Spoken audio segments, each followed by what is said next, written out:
I noticed an unfamiliar car parked in my spot. My jaw dropped when I entered the house and saw with whom my wife was doing it. It was 2010, and I was in training to be a EMT. I was 27 years old at the time, and wife of 2 years was 3 years younger. She worked on base as a career planner for Marines and specialized in helping Marines get employment. She helps them set up resumes and offers classes for soft skills. Our schedules are the same but different days off. I was promised by my job that after I get a certain amount of training done, I would be able to switch days with other trainees if they agree. Forgetting the scheduled switch, I went to work on my day off. Me and my buddies at the job laughed it off and shot the crap for an hour. I was there, so why not? It took 20 minutes to get home, but when I did I noticed a Dodge Challenger parked in my spot. There was more than enough visitor parking, so what the heck?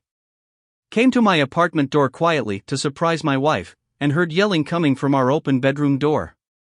I paused, but then again we watched XXX in the bedroom, so I was thinking, wow, I can catch her solo, and embarrassed her. I walked slowly to the bedroom, but as I got closer the yells sounded familiar but not video familiar. I came to the threshold of the door and froze. Only to see my wife getting 360 pile driver by some diesel jarhead. Then flipped on the bed and jackhammered. I couldn't move, and 15 seconds later my wife looked towards the door and gasped.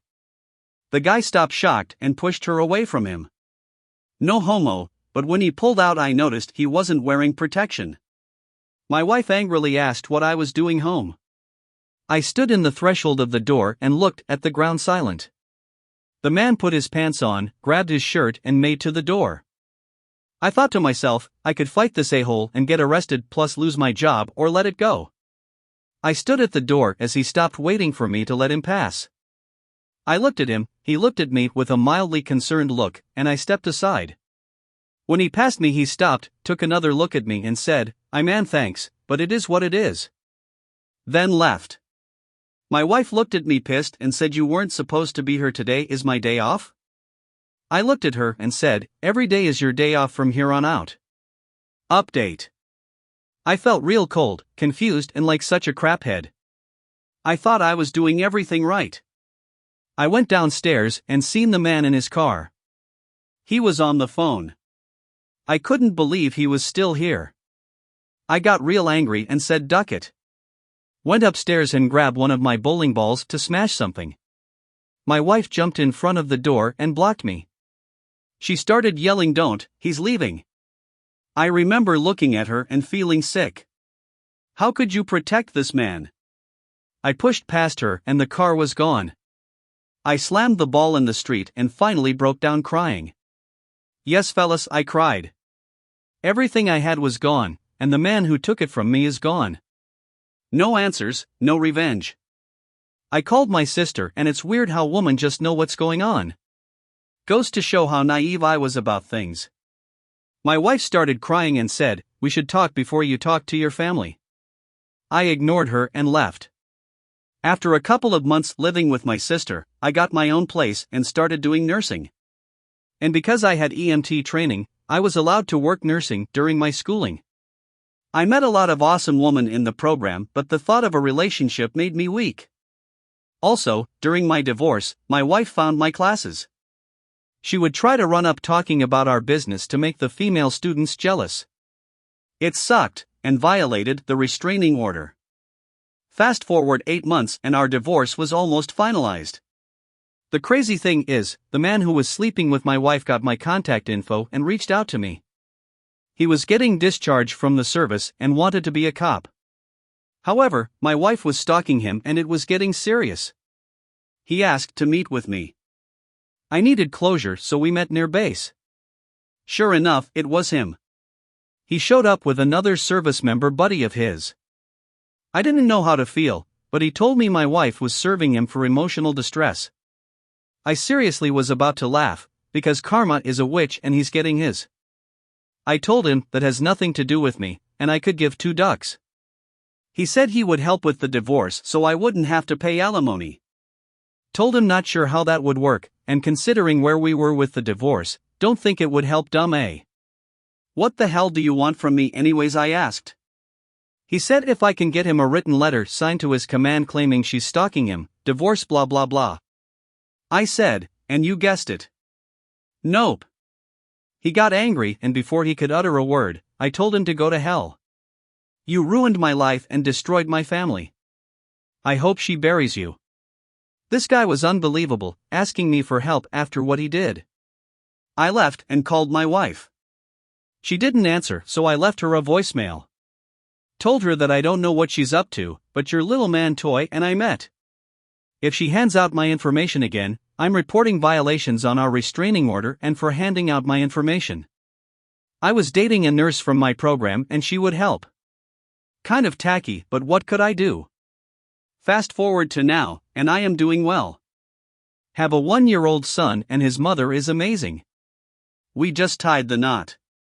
Looked on my ex-wife's social media and she appears to be doing fine. She's been traveling and modeling all around until COVID. Thought of reaching out to her, but some things are better left to rest. I caught my fiancé doing awful things. Background: I am 42, have been dating this woman, 48, and at the time of potential incident she was 44 where I was 38. The following are facts that have transpired since our courtship. Met her on OkCupid and initially hit it off. She however had her life going on and I was just getting out of a lengthy relationship where my ex-wife of 10 years, and I had finalized our legal agreements, so I was back out on the market with my safe old ways, being a stupid beta witch. The story. Moving away from my ex-wife, I was at a point in my life where I was transitioning with my life and had been cleared to move forward with potential dating opportunities without fear of being penalized, military UCMJ issues rectified. So I romantically invited this woman, this UBJ 44-year-old, to a professional event as my date, ball in late October for a NOV event, and she accepted. We enjoyed a night of bliss, love, and early morning conversations as we had a very nice brunch and continued on to a normal grown-up encounter. However, being a newly indoctrinated bachelor, I paid it no mind and was thankful to the enjoyable evening, needing a win in the Zex column. However, after brunch, she went on about her way, and I the same. Going for a run and workout, not paying it no mind. At the time I was attending a course that I had to travel back for and it was over 3.5-hour drive.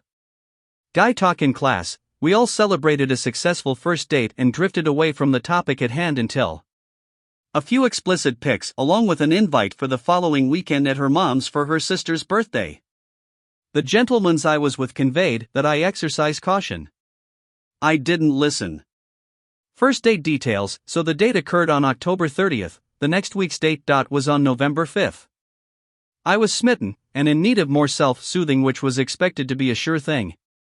As the guys try to convince to exercise caution, I am obviously thinking with the wrong head.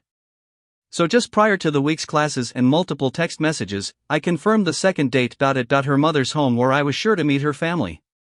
Not scared, I accept and attended, stayed with her, we ducked again and again. Life is good, right?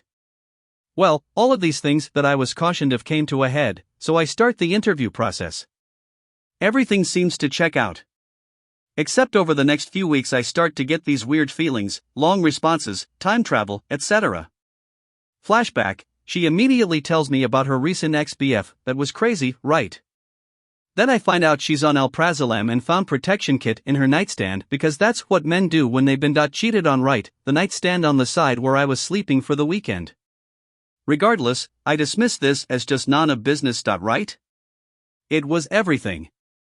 Then, I get my kids the next weekend, and she had 2 events that have always stuck out to me and were noted in my calendar, so they have been there for a while. The first, she was watching one of her friends, a dude she used to duck dogs for a couple of days, but I learned she had ducked this dude prior to us meeting, and he was just a friend, right? That night, November 3rd, 2 days before I got there, she was out with this guy for approximately 3.5 hours, at a bar. Then she came home with an excuse after I had texted her multiple times not too much, because that shouldn't matter, right? Finally she got home after midnight and had an excuse that she fell asleep. Right. The second, which was just discovered, today I found this out, because of her secondary hidden Gmail account. She drove to the area where her ex-lover lived, over 3 hours away, on November 9, 2016. The third was being that I was able to discover that she was using a separate account that on her way home from visiting me in WV when I took my kids home to my parents' home. On her way home she stopped by his house on December 22nd where the drive home not was only 4:1/2 hours and it took her over 8.5 hours to get where she was home safe. The Google Map data is undeniable. The real crappy thing about this was that after the November 9th event I confirmed today, 3 days after her suspected encounter, she told me she had an STD, right? Okay, now if I had been with anyone except my ex-wife, so there's no way she could spin it that I have it to her. But I truly believe it was her ex that gave it to her, or some random person, being online dating etc., etc. Days after I learned she went to an unscheduled doctor appointment where I just figured it was a routine thing, and that we were so new in the relationship, who cares, right? Then she came back, with results, and she told me she tested for chlamydia. So she encourages me to go get tested. Now I go do the test and it came back negative. The odd part is now I believe our first encounter, no protection, bad on me, and the following weekend for her sister's birthday, no protection, then I discover the dates she was with her ex after, and then all of a sudden it was abstinence because of her period. I'm cool with that, but as soon as she got the results and mine, you could tell it was like she was trying to make sure it wasn't me.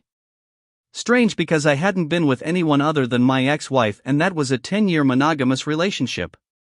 Provided to her the proof, i.e. document of negative findings, and I just chalked it up to her lifestyle versus mine and she was probably a little bit of a 403. No worries, this was just the kind of girl I needed to transition from my screwed-up marriage. A promiscuous chick who puts out on the first date, tattoos, hairdresser, etc., you know all of the key indicators on the crazy/hot matrix. However, she then invites me to her family's place in New York for Thanksgiving. I was like sure, I'll give this a chance, maybe she isn't like that and I would love to be proven wrong.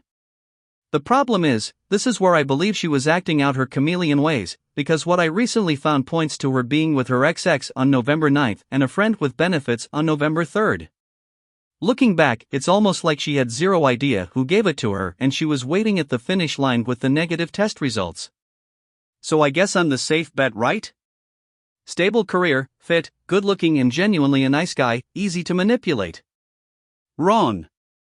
After the holidays things were great, we had been to her family's house in NYC for Thanksgiving, and I felt that I was just being paranoid due to my trauma from my marriage, and that I need to give it a chance, plus I knew I had no business dating that serious until after my divorce was final, 1-year rule.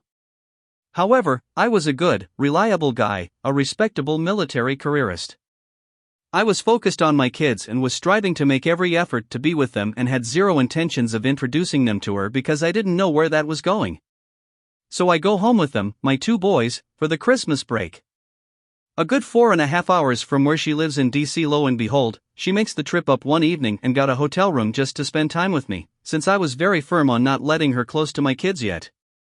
She stays for 2 nights and I make an effort to break away with my mother doing Christmas cookies and stuff with the kids. However, I recently found that her 4.5 trip home lasted almost 12 hours. Discovering also that she deleted her map data, or turned off her location, in an attempt to not be discovered. The irony is she's pretty reliant on her phone GPS when driving, so she needed to turn it on to find her way home. The problem is she turned it on 200 feet from this dude's house. Either she did a flyby, or to missing hours were there with him. I'll take my chances that she wasn't there to just chit-chat. Then, 2 months after, she tells me she had STD. I was in shock. She tells me because I think she got it from this dude, so I go back to the lab and tested for this now. And prove that I am not infected. Main idea, my point in questions are that I have had suspicious questions that she had something going on then, which have burned suspicious activities now. But when I found her secondary ACCT Google, I was able to pinpoint the locations of where she was on her timeline back at the early points of our relationship that I never thought were there. This includes all of her search history and locations, texts, the works. A factor that she seamlessly hid with a single letter difference in her profile, that when I explained that to her before, she said she had 2 and brushed it aside. Pretty canny too, creating a profile with such a slight change at a glance you would never had noticed, adding 2 I vice 1 you versus you. I feel like an idiot. I almost asked her to marry me, and then revolted at her suggestions for commitment years later. Being that I now have this information and have been adamantly focused on her actions, keeping her in check, there is still this underlying distrust that I need to address. I also feel the relationship becoming resentful because I do ask a lot of questions, and I do now track her location and have access to her phone.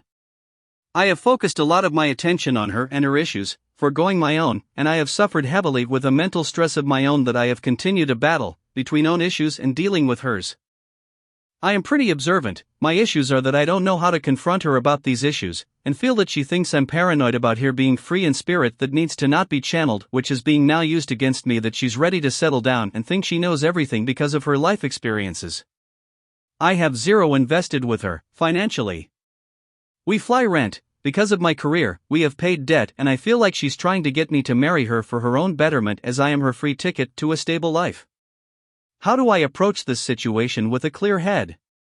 Yes, everyone can say dump the witch, you have zero obligation, but it's a little different when you have vested time. My kids now know her, our stuff is close to being considered common law marriage, and her mother is a very established attorney. Handling this with kid gloves is what I'm really looking for, so anyone with guidance, I really appreciate your assistance. All points lead to someone I can't trust, but she now thinks her past must have been forgotten because it's now been years, and I feel she thinks she gotten away with a crime that someone like me was ready and waiting to unfold. I don't forget crap. Taking my ex to Kail because she cheated on me. I was seeing a woman for 3 years. Let's call her Lisa. We lived together. Grew apart. I thought the breakup went fairly smoothly. I agreed to pay for the apartment for the remainder of the lease, about a month and a half, and I went to stay with my bandmates. I came back a few days later to grab some of my things, and the whole apartment was wrecked. She ripped all of the pages out of my textbooks, burned them in a trash can, and scattered the ashes all over the couch. All of my DVDs were shattered and placed neatly back inside their cases and on the shelf. She wrote vulgarities all over my paintings, slashed them, emptied my paint tubes on the floor, and cut the bristles off of my brushes. I didn't cheat or lie. The others are up for debate. She took a hammer to my gaming PC, the fat gray Game Boy I've had since I was 8, my NES and SNES, all of my toys, some flower pots that once housed some really nice shrubberies, and both of my cameras. My comic book collection was ripped to shreds. My clothes were cut into ribbons. My N64 and Wii and all of the games were missing, likely pawned. She smashed my glass desk. The cats went unfed, and she left a turd in the toilet. The cops came and told me that there was nothing they could do for me. Because we had lived together for so long, they were her things too, and she was certainly allowed to destroy her own property. The landlord was next. He changed the locks and struck her name off of the lease. All of her things were already moved out, so we both assumed she wasn't coming back. My brother came over the next day to help me move the rest of my things.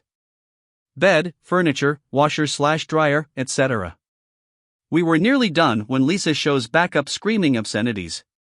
She put a few dents in my brother's truck while telling him how much of a J*RK my mother is for giving birth to us. Then, she tried to get inside to get some more of her things. Nothing she owned was in there anymore, and further lost it when her key didn't work. She punched me in the face and started hitting me with her incredibly dense purse. My brother called the cops and let her know that they were on the way. Cops arrived, and she was gone. Their immediate reaction to the domestic dispute call was that I was the bad guy, so I ended up in cuffs while they looked for Lisa. After they realized that I was hurt and Lisa was nowhere to be seen, they started listening to my brother and me. He showed them the dents in his truck. I showed them my still wrecked apartment. One of them got a good laugh out of the situation. They took pictures and a statement and left. Fast forward a couple of weeks later. It's the last day of my lease. I'm sleeping on a mat on the floor. The only things left in my apartment are a few lamps, a TV, a microwave, a backpack full of some clothes I bought over the last few weeks, and my cats. It's 2 a.m. when I start getting intoxicated texts from Lisa. I love you. Let's get back together, the usual. I ignore all of them and try to get some sleep. At 3 a.m., I get a knock on the door. Hey, open up. This is my apartment too. I tell her to screw off. Then I hear a much, much deeper voice. Open the door or I'll kick it in. Before I get a chance to respond, the dude is already trying to kick in my door. I grab my backpack and jet out the back. I called the cops as I left, but I didn't stick around to see what happened. When I return the next day, there are a few giant footprints in the front door. It's one of those big steel ones, and the doorframe is broken. She has smashed all of my lamps and the TV, peed on my pillow and mat, dumped all of my food out on the floor, spread kitty litter throughout the apartment, and smeared cat poop on the walls. She also let out or stole all of the cats. I got a call from her mother a few days later pleading with me to not press charges. I told her it was out of my hands. The cops had taken pictures and Lisa was going to be arrested and charged whether or not I wanted it to happen. I did. Last I heard, she spent a month in jail, paid a $5,000 fine, and had to sit through anger management classes for 6 months. Good riddance.